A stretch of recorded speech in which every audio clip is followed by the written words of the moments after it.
Finally साथीहरु यतिखेर हामी रोल्पाको यो होलेरीको छेउमा जहाँ कि के भन्छ 2065-63 तिर जुन आन्दोलन भएको थियो माओवादी र सरकार बीचको त्यही ठाउँमा आएका छौँ र जहाँ कि शहीद भएका थिए धेरैजना र तिनीहरूको मूर्तिहरू चाहिँ यसरी राखिएको छ। यतातिर माओवादीहरू यतातिर छन् भने तलतिर चाहिँ पुलिसहरू देख्न सक्नुहुन्छ। यहाँदेखि यसरी गोली ताकिरहेछन् कि होइन हान्ने भनेर।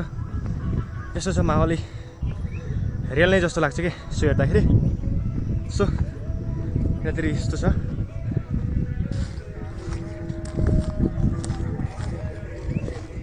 फाइनल्ली हामीले यहाँनिर गोली लागेको चाहिँ टक्कलाई देख्न सक्छौँ कि हेर्दाखेरि रियल जस्तो नि देखिन्छ कि।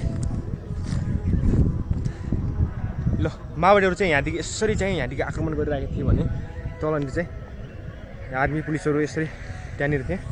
सो हामी तल गरे पनि तपाईँलाई टक्क लाएर मस्तसँग हामी चाहिँ देखाउनेछौँ। यतातिर दामी छ दामी। ल है त पहिलाको यादहरू झल्किने खालको भिडियो चाहिँ आज म तपाईँको माझमा यस्तो बवाल भिडियो ल्याउँदैछु।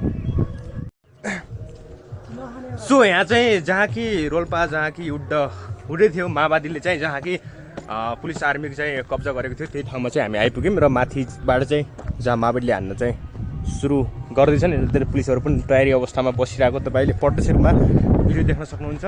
र जहाँ कि 2063-64 तिर जहाँ आन्दोलन हुँदै थियो र त्यही ठाउँहरू एकदम झल्किने खालको क्या होइन। त्यसको लागि मूर्तिहरू त्यो सम्झनामा चाहिँ मूर्तिहरू बनाइएको छ। त्यही नै हो जस रमाइलो छ। रोल्पा भन्ने ठाउँ त्यत्तिकै रोल्पा नाम राखिएको होइन। रोल्पा भन्ने ठाउँ यति आनन्द यति मस्तसँगै त्यही भएर राखेको जस्तो लाग्छ कि मलाई चाहिँ।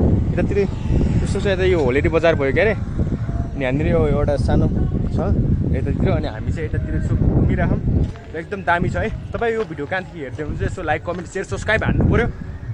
र के छ त आजको भिडियो के कस्तो छ कृपया कमेन्ट बक्समा कमेन्ट पनि गर्नु पऱ्यो।